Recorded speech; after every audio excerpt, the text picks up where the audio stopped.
En este episodio quería continuar estas discusiones sobre el fin de la historia, pero ahora ya no sobre el artículo influyente de Francis Fukuyama, sino sobre el libro en el que expande y reformula este argumento, que es este de aquí. Y básicamente acá quiero abordar la introducción y la primera parte del libro. Entonces, recordemos de que, digamos, esto se origina en el artículo de 1989, donde se hace esta pregunta de si estamos en el fin de la historia y básicamente se argumentaba que quizá podía haber un creciente consenso sobre la legitimidad de la democracia liberal, y esto en función a su victoria material, pero sobre todo ideológica, por sobre otros regímenes como la monarquía y luego ya más adelante el fascismo y el comunismo. Entonces acá Fukuyama, en el artículo, recordemos que discutimos en el episodio anterior, emergería la democracia liberal como esta forma final de gobierno y donde tendría problemas, como todo en la vida, pero serían problemas de implementación, digamos, problemas técnicos o políticos o de políticas públicas, pero no serían necesariamente problemas de principios fundamentales, ¿no? Que aquí están esquemáticamente estructurados bajo la idea de libertad y igualdad. Entonces, en esa línea es que se implica o se insinúa que podría haber un fin de la historia en este sentido hegeliano y no de eventos, porque igual van a haber conflictos y van a haber problemas, ¿no? Pero este proceso, digamos, la idea de la historia como un proceso único, coherente y evolutivo, ¿no? Y donde lo que organiza esta narrativa unificada, evolutiva, coherente, es este proceso de construcción, según Fukuyama, de construir una sociedad que pueda satisfacer en lo esencial las aspiraciones y anhelos más profundos de la humanidad, ¿no? O sea, la base de un tipo de argumento también sobre la naturaleza humana que va a tener que explorarse. Y en el caso de Fukuyama, en su lectura, él recuerda que para Hegel, siguiendo la lectura de Kojève, que también hemos discutido antes, esto sería un tipo de Estado liberal, ¿no? Ahora, curiosamente, el libro no es simplemente una mera expansión del artículo. No es que el artículo es la versión resumida y el libro le expande y le pone más detalles, sino que tiene un tipo de argumento diferente. Y vamos a ver eso, ¿no? Entonces, lo que sí va a mantenerse o lo que va a organizar el libro es esta idea o esta pregunta de si realmente tiene sentido hablar de una historia con H mayúscula coherente y direccional de la humanidad, ¿no? Y si este proceso existe, la siguiente pregunta es si de verdad tiende a la expansión, al surgimiento y a la consolidación y a la expansión de la democracia liberal, ¿no? Y Fukuyama en este libro, ya podemos discutir si eso cambia después en su propia vida, pero en este libro él cree que esto es verdad, sí cree que este proceso unificado coherente, influenciado por Hegel, por Kojève, su lectura, y luego esta implicancia también de un tipo de surgimiento y expansión de la democracia liberal. Y en este punto, ¿no? Introduciendo el argumento, me parece que podemos hablar de dos tipos de razones, ¿no? Hay un tipo de razón económica, porque finalmente las democracias liberales en el siglo XX, en su surgimiento y victoria, terminan teniendo una performance económica de producción superior a las otras, y esto también se traduce en cuestiones bélicas, tampoco seamos ingenuos. Pero también hay una razón para Fukuyama que no es menor y que es de tipo hegeliana. Él piensa que también esto está marcado por esta dinámica que algunos hegelianos denominan la lucha por el reconocimiento. Entonces, esas son las dos principales razones, pero aquí viene algo que me parece diferente en el artículo que es bien interesante y es de que para Fukuyama, para empezar a articular esta narrativa unificada, él apela a la ciencia natural moderna, es decir, él considera que la ciencia, el surgimiento de la ciencia opera acá como una actividad social que tiene una lógica acumulativa y direccional de progreso y con implicancias muy relevantes en materia tecnológica y militar. Entonces, hay esta especie de articulación entre ciencia, tecnología y sobre todo tecnología militar y cómo esto genera una especie de dinámica de unificación y de direccionalidad, como una especie de incentivo donde todos van, donde todas las culturas o sociedades o unidades políticas van siendo jaladas, si se quiere, por este tipo de gravitación de la modernización. Así esto sea por fines puramente defensivos, es decir, porque en la medida en que hay sociedades que se modernizan con estas dinámicas de ciencia, tecnología y componentes militares, digamos, los otros grupos que no tienen esto tienen incentivos para emular en la medida de lo posible, como mínimo, los aspectos militares más defensivos que permitan la supervivencia de este tipo de comunidad o unidad política en el sistema. Pero también al mismo tiempo, este tipo de transformación científica moderna genera un horizonte de producción económica mucho más grande, ¿no? Y exponencial, con un proceso de creciente acumulación de riqueza, de creciente satisfacción de deseos que a su vez son crecientes. Y para Fukuyama, esta dinámica, si queremos hablar de producción económica, de capitalismo, de mercado, luego se hablaría de globalización, tendería para él a un tipo de homogenización en las sociedades, ¿no? No es que las culturas van a desaparecer, él no tiene en mente eso, lo que tiene en mente es ciertos procesos de la modernización, digamos que la homogenización de las sociedades por estos procesos de modernización tienen que ver con lógicas de unificación nacional, de centralización estatal, de urbanización, de estructurar o desarrollar organizaciones económicas racionales, con el término que utiliza Max Weber o luego quizá otros economistas, o esta especie de lógica de educación universal, de interdependencia económica con otros estados y también la influencia de una cultura de consumo que cada vez es más universal, ¿no? Pero nada de este proceso de modernización científico, tecnológico, militar implica libertad política. Entonces, eso es diferente en el argumento anterior. Hay una cierta lógica importante en la construcción de la historia universal que para Fukuyama está involucrada con la modernidad en términos científicos, tecnológicos y militares, ¿no? Y lo que quiere hacer Fukuyama es complementario, vamos a ver cómo funciona esto,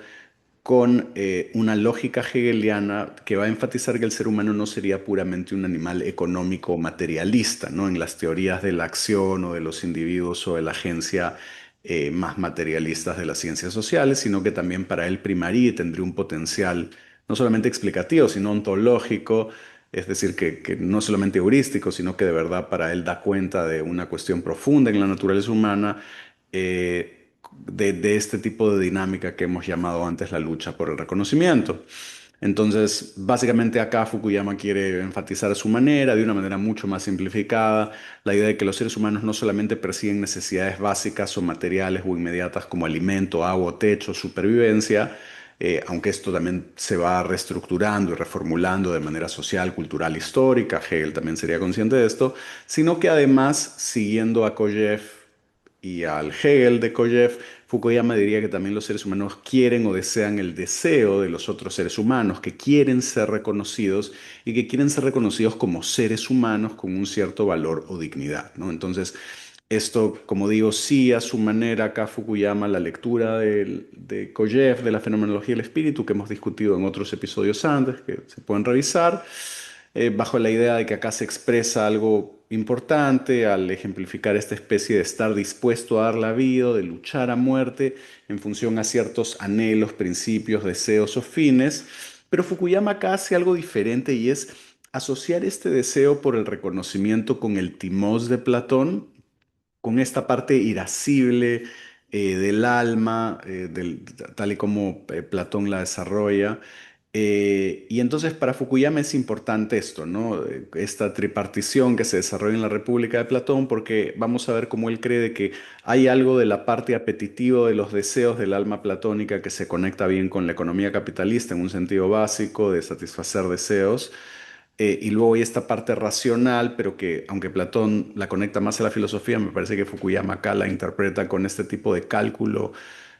científico, de control o de predicción o de conocimiento, pero lo que queda de lado en el sujeto liberal, si se quiere, y vamos a ver esto, es esta pérdida del timós que acá está entendido y está conectado con lo de Kojev y lo de Hegel, con esta lógica de la importancia de un tipo de autoestima particular que puede generar emociones como enojo, vergüenza y orgullo, pero tiene que ver con esta búsqueda de respeto, de reconocimiento, ¿no? Entonces hay esta asociación de cómo Fukuyama está leyendo a Hegel y cómo ilustra la lógica del reconocimiento con este componente del alma platónica, eh, digamos, ¿no? Entonces va un poco por ahí con los problemas que yo pueda tener. Y entonces, históricamente, porque no tenemos tiempo acá, se pueden revisar los episodios anteriores donde hemos discutido algunas ideas de Kojev, habría una lógica histórica universal por resolver entre amos y esclavos, que esto se daría en el Estado liberal napoleónico post-revolucionario, ¿no? Bajo un Estado de derecho. Y Fukuyama quiere enfatizar esta lógica para justificar a su manera, diferente a Kojev, que el horizonte normativo es este Estado universal y homogéneo, en última instancia global. Fukuyama quiere enfatizar esto para hablar de ese tipo de estado racional como la democracia liberal y como expresando este tipo de superioridad que no radica solamente en el bienestar material. Por eso dije que el argumento no es puramente económico. No es que las democracias liberales a comienzos de los 90, luego del fin de la Guerra Fría, del colapso de la Unión Soviética, esto no simplemente quiere decir que las democracias liberales son atractivas porque performan mejor económicamente, porque tienen más crecimiento o PBI per cápita, porque la gente puede comprar más cosas, que eso es importante y es parte del argumento, pero Fukuyama no quiere ser reduccionista, sino que quiere enfatizar que hay este otro aspecto hegeliano que tiene que ver con reconocimiento, estatus, dignidad, y que la historia, si termina porque esta lucha por el reconocimiento puede ser suficientemente satisfecha con lo que Kojev en su lectura de Hegel y que Fukuyama retoma, es expresado como la noción o la lógica de un reconocimiento universal y recíproco. La idea de que al final la democracia liberal puede generar esta satisfacción porque uno termina siendo reconocido como un ciudadano con igual valor, dignidad y como un adulto libre y autónomo, digamos, y que esto es suficiente para este tipo de anhelo de reconocimiento. Pero esto es a nivel doméstico, a nivel internacional, y acá Fukuyama va más allá, y por eso digo que es diferente al argumento de Kojev, que en última instancia, si lo revisamos, tiende a una especie de estado universal, homogéneo, global. Fukuyama acá sí sigue pensando en un mundo o en un sistema internacional estadocéntrico en el corto y mediano plazo, sino en el largo plazo, pero él piensa que no solamente esto es importante domésticamente, sino en la medida en que las democracias liberales se expanden y en tanto reconocen no solamente domésticamente sus ciudadanos entre sí, sino las democracias liberales se reconocen entre sí con igual valor, dignidad y este tipo de principios. Él piensa que un mundo de democracias liberales tendría que ser más pacífico, ¿no? Y hay diferentes razones para explorar por qué tendría sentido esperar esto o no, pero él está en este argumento, en este libro, del lado de los que creen de que las democracias liberales entre sí van construyendo también una zona de paz a nivel de guerra y también una zona de intercambio, de interdependencia económica, que también es importante y que genera bienestar material. Ahora bien, el libro, a diferencia del argumento que pregunta el fin de la historia, si estamos en el fin de la historia, el libro se titula El fin de la historia y el último hombre. Y esto es porque Fukuyama también quiere indagar algo que es interesante y es si, si el fin de la historia termina siendo un fin sostenible, estable hasta cierto punto, y cómo es este tipo de ser humano, este último hombre que surge y que vive en el fin de la historia, ¿no? Y toma este concepto. Esta expresión sabemos que viene de Nietzsche y él la va a interpretar a su manera y la va a usar para pensar las tensiones o problemas o la condición de los seres humanos en las democracias liberales en el fin de la historia, ¿no? Entonces él piensa que hay diferentes críticas, una desde la izquierda y una desde la derecha, pero él siente más interés por la crítica que viene desde la derecha. Entonces desde la izquierda, podríamos decir vía Marx en adelante, ha habido el fracaso del comunismo o del socialismo real, pero la crítica, si queremos igual desde Marx o desde la teoría estándar crítica, creería de que es insostenible este fin de la historia, este supuesto reconocimiento igual y recíproco, porque el capitalismo va a generar un tipo de desigualdad estructural y esto no va a poder mantener o hacer efectivo un tipo de reconocimiento que sea genuinamente universal y recíproco. Pero, digamos, Fukuyama acá no adelanta mucho porque estas son consideraciones un poco más generales, introductorias. No adelanta mucho porque esta crítica no le parece tan persuasiva. Una parte tiene que ver con que esto es 1992 y el socialismo real acaba de fracasar, entonces también hay esta noción de que esta alternativa ya se trató y no ha funcionado, entonces un poco que la crítica teórica se ve refutada en parte por la práctica. No digo que esto sea concluyente, pero tiene un tipo de razonabilidad. Y en el caso de la derecha, y aquí creo que los autores que lo influencian bastante son especialmente Nietzsche, pero también Tocqueville, ellos podrían pensar en términos de un ser humano en este contexto posthistórico de democracia liberal capitalista que termina teniendo solamente las otras dos partes de la tripartición platónica, ¿no? Principalmente estos deseos simples y también cálculos racionales, pero no tendría timos, ¿no? Que ellos lo ven como una crítica a la posibilidad de un tipo de excelencia diferente, ¿no? Que este tipo de último hombre buscaría una mera felicidad y ya no habría espacio para este tipo de grandeza que también es parte de la naturaleza humana. Entonces Fukuyama termina preguntando si es que la paz y la prosperidad de la democracia liberal va a ser difícil desarrollar estos aspectos de lo que antes ha sido y que podría ser esencial al ser humano, que tiene que ver con esta lógica no puramente liberal y capitalista, de luchar, de arriesgarse, de aventurarse, y si esto puede ser canalizado o mantenerse en una lógica puramente liberal y capitalista, ¿no? Y es una pregunta abierta. Eh, o peor también, no solamente esto, sino si es que hay algunos seres humanos que sí necesitan, contra Hegel y Kojev, de un reconocimiento desigual, con lo cual la lógica de un reconocimiento universal y recíproco podría terminar siendo problemática para un grupo de personas también, ¿no? Entonces, ese es más o menos el esquema de por dónde va a ir esto.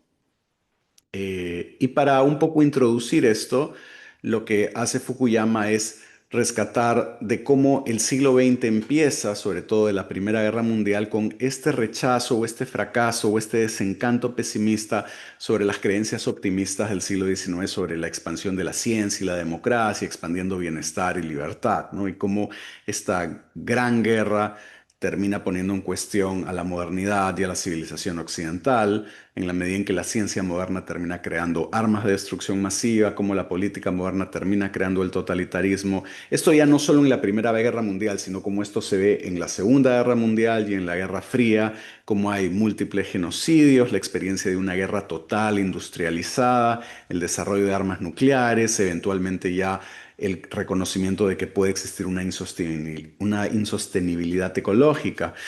y que todo esto ha sido posible por la modernidad. Sin embargo, lo que da origen a estas consideraciones hegelianas por parte de él es cómo a fines del siglo XX colapsa el comunismo o el socialismo real y la pregunta es cómo debemos entender esto, ¿no? Y él quiere esbozar esta narrativa de historia universal hegeliana. Entonces, acá lo que él va a hacer es tratar de no solamente hablar del socialismo real, sino de las crisis de los autoritarismos. Recordemos que esto es en 1992, entonces él mirando para atrás ve, por ejemplo, casos de cómo esto se entra en cuestión en Portugal, Grecia, España, Turquía, cómo se dan transiciones a la democracia. También pensemos en América Latina, el Perú e incluso casos de Asia Oriental y Sudáfrica, donde también hay una cierta apertura. En Asia Oriental más a temas de economía de mercado, en Sudáfrica, como sabemos, se va poniendo en cuestión el apartheid también. Fukuyama considera de que lo que hay a la base de muchos de estos autoritarismos es un fracaso en la legitimidad. Él piensa esto sobre todo en términos de una crisis de legitimidad, una crisis al nivel de las ideas o de lo ideacional, ¿no? De cuáles son los principios que están a la base y como todo régimen para él, y esto no es muy novedoso, pero él quiere dejar en claro contra visiones puramente economicistas o materialistas que todo régimen político requiere de cierta lealtad o requiere la creencia en una cierta autoridad legítima, donde no puede mantenerse o reproducirse un régimen con pura fuerza, eso es materialmente imposible y es inestable. Entonces, la cuestión es que la crisis de esto no solamente funciona por la estrategia de los actores, sino que a la base también hay este resquebrajamiento de principios de legitimidad alternativos. Entonces, como los totalitarismos buscaban destruir la sociedad civil en su totalidad o tener un control total sobre los ciudadanos, y como el fascismo termina así, siendo derrotado en el campo de batalla, pero también su principio de legitimidad fue rechazado en ese contexto. Y en el caso del comunismo y el socialismo real, la crisis de legitimidad termina siendo asociada con su performance económica. Pero esto es no por una cuestión puramente materialista, sino que Fukuyama lo conecta con los principios, dado que la promesa del socialismo real y la del comunismo era mejorar el bienestar de la gente. Entonces, ese fracaso material no es irrelevante para los principios. Y además de que es hasta los 70 donde uno podía argumentar, si uno era más simpatizante con la Unión Soviética, de que mal que bien la performance económica o el crecimiento económico soviético había sido más o menos bueno hasta los 70. Entonces, esa es una dinámica, pero la otra con la legitimidad tiene que ver con esta aspiración más totalitaria y autoritaria de controlar el pensamiento. Y la gente sabía que estaba siendo engañada y mucha gente había sufrido, sus familias y ellos, sea por guerras, por hambrunas, por autoritarismo, por represión, y finalmente había sufrimiento y molestia acumulada y gente que claramente sabía que estaba tratando de ser engañada por, digamos, no solo la policía, sino la propaganda. Y finalmente con el ascenso de una nueva clase dominante que era el burócrata del partido, que también como otras élites puede haber sido corrupto, privilegiado, autoritario, pero acá se añadía algo más que era la hipocresía por lo que la ideología supuestamente profesaba, ¿no? Ahora, cuando todo esto empieza a resquebrajarse, Fukuyama quiere recordar de que el estándar normativo con el que todos evaluaban este fracaso, tanto la gente común y corriente como las élites que estaban pensando en estas transiciones, era la democracia liberal capitalista y podríamos añadir occidental. Ese era el estándar económico y político, digamos, ¿no? Y en este contexto, también un poco antes, China, para la lectura de Fukuyama, abandona el marxismo para ser un Estado autoritario a cargo de la modernización con este tipo de reformas, ¿no? Para integrarse en un mercado capitalista a su manera. Entonces, de estas crisis de legitimidad en los estados autoritarios, en el socialismo real, en el fascismo, en el imperialismo anterior, habría emergido la primacía de la democracia liberal para Fukuyama, pero también habrían surgido y siguen surgiendo estados autoritarios y capitalistas. Entonces, no es solamente que hay democracias liberales, él es consciente de esto, y la idea es defender que no debemos perder de vista como un patrón en la historia universal, aunque hayan estos estados autoritarios y capitalistas, y es de que las alternativas progresivamente han ido disminuyendo, es decir, los principios de legitimidad que puedan ser de una aspiración universal, de querer ser emulados, de querer ser exportados, de querer ser adoptados, como monarquías, aristocracias, teocracias, dictaduras militares, comunismo, fascismo, todo esto ha ido reduciéndose como por un tipo de eliminación, no solamente económica, no solamente bélica, pero también en términos para Fukuyama de la legitimidad de sus principios, y lo que ha terminado sobreviviendo es la democracia liberal. No solamente materialmente, pero Fukuyama, por eso digo, quiere argumentar un poco más normativamente como la idea, digamos, ¿no? Y que no hay otra ideología universalista con pretensiones de cuestionar este ideal, que no hay otro principio además de legitimidad estándar que tenga estas pretensiones más allá de la soberanía popular. Y por eso incluso los no demócratas hasta hoy necesitan utilizar ese lenguaje, ¿no? Acá no, esto es posterior a Fukuyama, pero hay literaturas en ciencia política sobre regímenes híbridos, como por ejemplo si se habla o no de autoritarismos competitivos, pero al margen de las etiquetas es el punto de que los autoritarismos van requiriendo incorporar ciertas formas o apariencias de democracia porque esos son los principios, digamos, con legitimidad más universal hoy.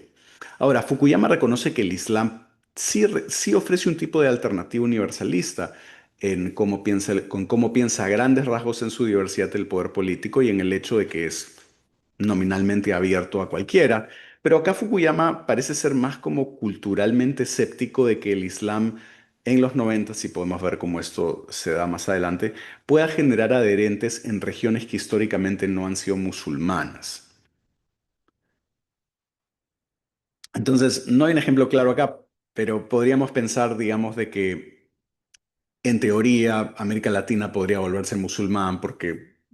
digamos, el Islam es una religión proselitista y universalista, pero él pensaría que digamos, por este tipo de tendencias históricas es muy difícil cambiar eso, que hay tipos de contextos culturales. Entonces, a pesar de que nominalmente es universalista, no es que efectivamente puede expandirse a un ritmo como la democracia liberal o como el capitalismo. Esa es más o menos la lógica del argumento. Entonces, es el ascenso, la expansión y la victoria o supremacía de la democracia liberal lo que para Fukuyama constituye el fenómeno macropolítico más importante de los últimos 400 años. Y lo que él va a defender es que existe algo así como una historia de la humanidad que tiende a la democracia liberal. Y esto en el sentido de que quizá los principios de libertad e igualdad sean no solamente útiles, eficientes, que alguien podría argumentar esto, sino que para él podrían ser importantes en términos de operar como descubrimientos o satisfacciones que están íntimamente relacionadas con la naturaleza humana en sí misma. Entonces, eso es importante y vamos a ver cómo hay un argumento sobre la naturaleza humana, para bien o para mal,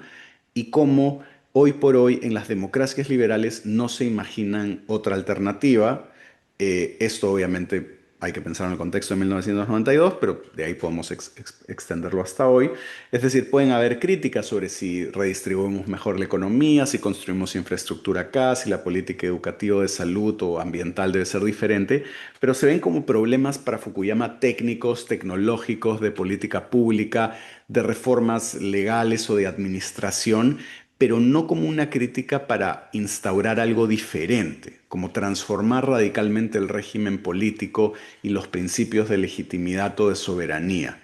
Y el hecho de que no exista en los noventas, y la pregunta sería si existen hoy, eso podemos verlo al final, si esto podría significar que justamente estamos en el fin de la historia, digamos, ¿no? Entonces vamos a terminar esta primera parte acá y en la siguiente vamos a empezar a ver cómo es que Fukuyama trata de organizar esta narrativa lineal y ver los diferentes componentes que tiene, ¿no? Para sostener o no la plausibilidad de este argumento de inspiración hegeliana.